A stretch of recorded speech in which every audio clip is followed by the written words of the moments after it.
Hey everyone, welcome to the Forever Project. If you are new, thank you for joining us, and if you're returning, what up fam, thank you for coming back. On today's video we're going to be talking about the incredible book by Viola Davis called Finding Me. Basically just takes you on a journey to find out how this girl found herself and became this incredible woman. And I came to know about the book from a snippet I'd seen on Instagram, on Oprah's Instagram I think, and it was an interview of Oprah was interviewing Viola for like a Netflix special. And in my mind, like when I watched the special, I thought, okay, she's really giving us the tea on her life, like who she is, where she's from, how did she become this person. But the book really takes a deep dive on how her journey of finding herself actually happened. Like one of the things that really, like, so I had to buy the book first and foremost. I had to get the book. I got it, and it shook me because the first line of the book is, I made notes on my phone. She says, "Cocksucker motherfucker," and I was like, even white boys got the shout. Baby got. Haibo. Because in my mind I just thought Viola is like, you know, the Michelle Obama type of woman, the politically poised. I don't know why I thought I associated her with the poise of political women, but I did. But you know, I thought she was like this poised, you know, lady who's gonna be like, yeah, I had struggled in life, but you know, I've made it. But she is like, no, like I went through hardship. Like she's very realistic, and I related to her because of thinking of my own background and where I come from. And you know, we always have this, for me I felt like you always strive to become like a lady and be put together and, you know, not look like we are goisha. But Viola Davis's book really just gave me that, oh okay, she makes it okay to be yourself. Number one, she makes it okay to not try to be anything else that society would want to see. So I really like that opening line. Really gave me that, okay, that's wild, but you know, I'm relaxed. I'm gonna gel into this because, you know, it's my kind of vibe. So Finding Me is a biography by Viola Davis. You get a glimpse of her hard childhood. You get a glimpse of how she fell in love with acting, how she got to where she is, and you get a glimpse of her falling in love, finding love, meeting Julius, and what a beautiful story. Like, you know, Julius is like, the Julius and Viola story is, for me, is beautiful. I don't think I don't know if I should say there's, because it's somebody's life, you can't particularly say I wish the writer had said this or had did this. But the one particular thing that I love about her book is how she narrated her story. So you know how you read a book and it starts off slow and then it picks up and then it has like the hardest time and then it kind of like picks up again, but now it's picking up to like this beautiful ending, whereas that's not real life. In order to have the highs, you have to have the lows, and I really appreciate that Viola interpreted her life as best as she could. So she, just when you think, oh, it's okay, she's gone through a hard time, it's about to get lighter or easier, it's just like bam, another challenge, and she survives it, and then bam, another challenge. So it just gives you it opens your eyes to the fact that actually we all go through that. We all go through hard times with an expectation, it's okay, it's going to get better from here, and then another challenge comes up. But what I learned from her is how she, regardless of the hard time, she's like, hey, I'm going for what I want. So hey, and I really appreciated this about the book. Oh, another thing that I loved, the love story, her meeting Julius. Like, you know, I thought when she said, like in the interview, she says Julius is like a former sportsman. I forgot what sport he played, but he's a former sportsman. So in my mind, I thought he was gonna come up as like this NFL or basketball guy that just like moneyed, or you know, and then they run off into the sunset and live happily ever after. But he's a regular guy. Like, okay, he played sport whenever he played sport, but he's a regular guy. They navigate life together. They experience like different things together, and I really love that he stepped up without being like, I'm stepping up. He just did it. Like, it came naturally for him. And I love that, like, Viola wasn't like swooned or like instantly in love and just like in La La Land. I think she was just like, this person is here every day. This person is here to help me. This person is teaching me. This person, and like, she fell in love with the characteristics of Julius and not just the idea of love, especially because she does say she prayed for him and she specified what she wanted. She wanted a man that had been previously married and had kids, because she didn't want kids, and she wanted a man that was tall, dark and handsome, and literally she prayed for him, and within a couple of weeks she met him. So, you know, already just that was very fairy tale like. But I like that it wasn't, their journey didn't start off as like this unrealistic love. Like, their love is real. Their love is very, I think it's deep. I think it's, yeah, and I love that for them. I do. I really do. It's not so much about the book again. I don't know, maybe it's just my point of view, and I fully understand that it's her life and it's her journey, and basically my opinion doesn't matter. So but her dad was abusive, hey? Her dad was just, what a horrible person he was.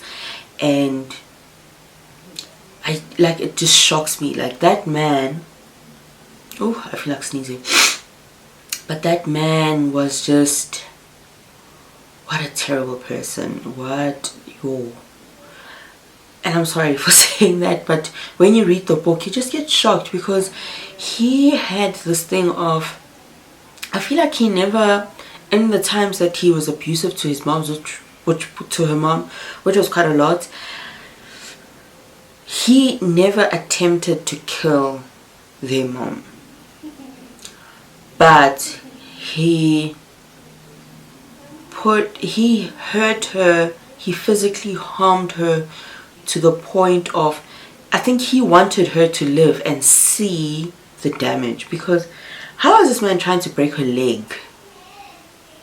There's a point he's chasing her in the streets, and I'm just like, oh, before I wipe my eyebrows, and I'm just like, what? Like, his abuse really shocked me. Like, it really shocked me. But I think what shocked me even more is, I guess maybe therapy also helps, because Viola did go to therapy like quite early. I think in her 20s she went to therapy. But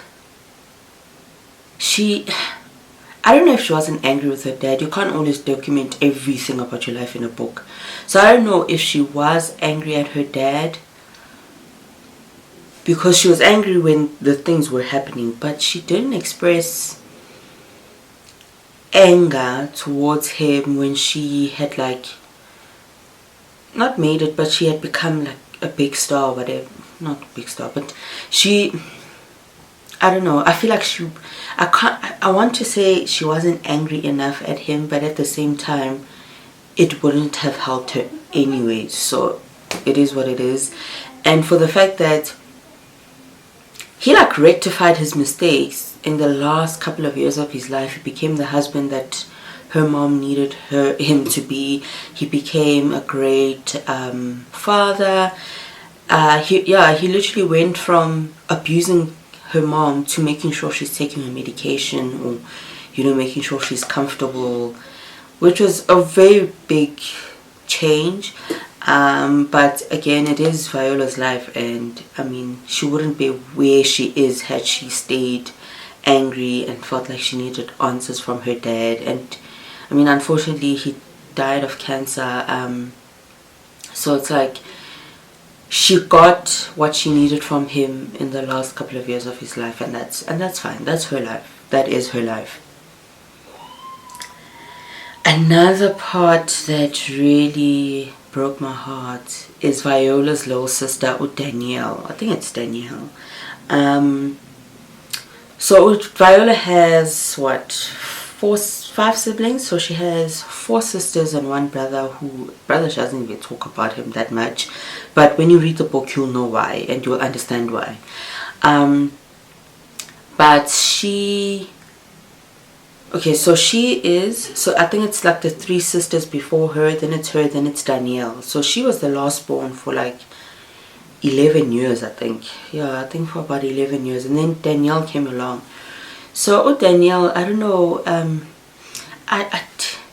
you know, in the book, Viola loves her. Like, it's like her baby, the way she loves her sister. Like, that's her baby. And unfortunately, at the same time, Viola could not be a mom to Danielle and like take Danielle in, because she was navigating life.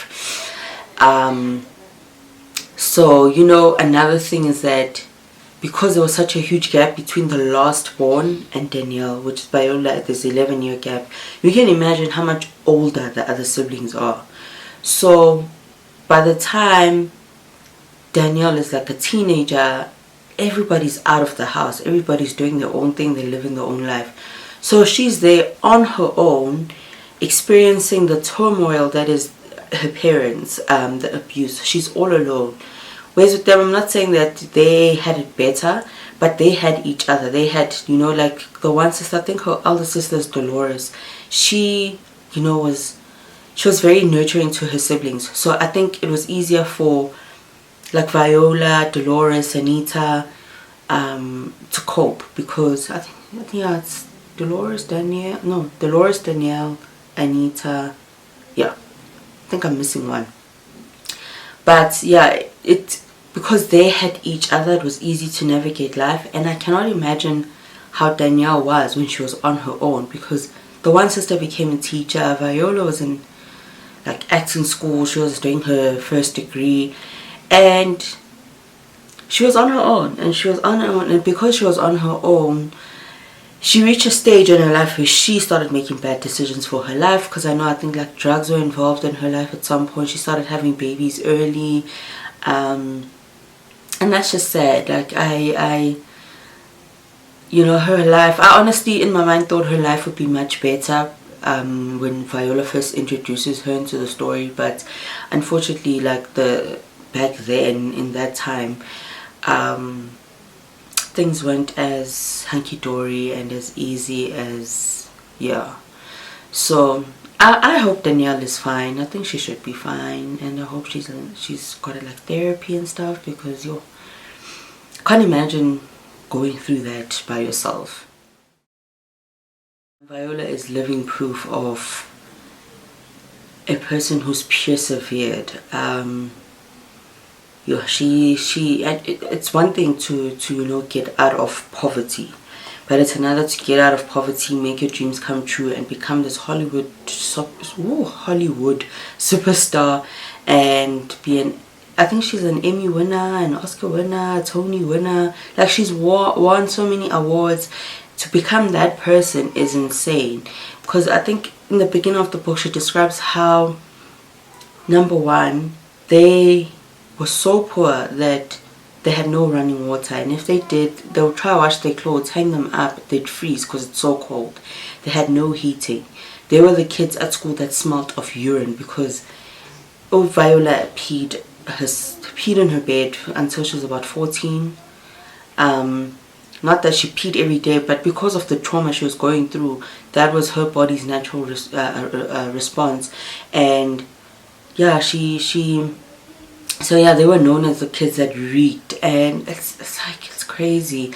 And the one thing is that the apartment that they lived in was infested with rats, and she has like a fear of rats because it's just a reminder of where she comes from. So to go from that and to hold on to that one passion, to hold on to that one thing that really takes you out of your situation is incredible.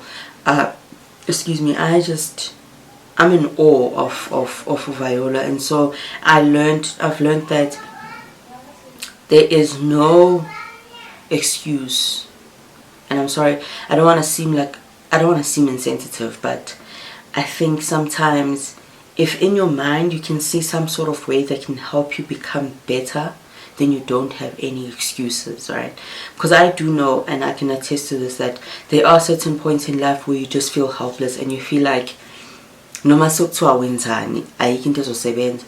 But for as long as you have breath in your body, it's your duty and your responsibility to find some sort of way that works, that's going to work for you, that's going to get you out of your situation, it's going to help you live better.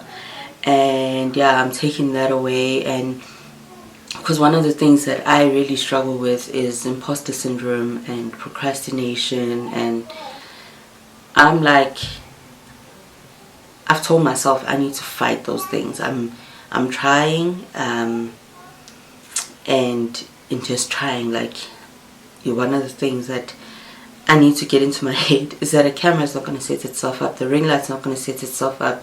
I'm not going to build a channel that's successful if I don't get up and just do with what I have and take it from there.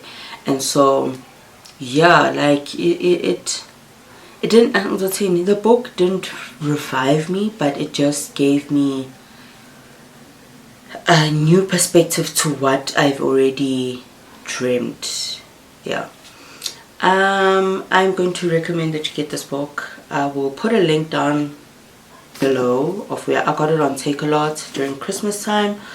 Yeah, so I'm gonna put a link down below with the prices. I think I got it on sale for about $400, I'm not sure, but I'll put a link of the Take-A-Lot and other links if I find it for cheaper prices, but you're gonna have to, you know, check them out. And now for our February read, since it's the month of love, I figured let me find a book on love. So here it is. I'll also link this below. It is God Help the Child by Toni Morrison. Toni Morrison is the author of Beloved. She's the author of Solomon's Song or something like that, yeah. But yeah, God Help the Child is actually a beautiful love story. Well, not beautiful, it's just, it's a love story, and this is the book I'm going to be reading for the month of February. It goes with the theme of love, and I thought it's fitting. So yeah, do subscribe, like, follow me on Instagram. Again, I've created a Forever Project page on Instagram. I will link that below. I promised to link it in the other video and I just completely forgot. I am sorry about that, but I will link the Forever Project page down below. Please go subscribe, go follow there, subscribe to this channel, tell your friends to tell their friends to tell their friends to come onto the Forever Project. And thank you guys for taking the time out to what? I need to find a tagline for that. No, but genuinely thank you guys for really taking your time to come onto the channel. It's we're still small, but we're gonna grow. We are going to grow. I speak it in the name of the Father, the Son, and all my ancestors. It's going to happen. See you guys in the next video. Mwah.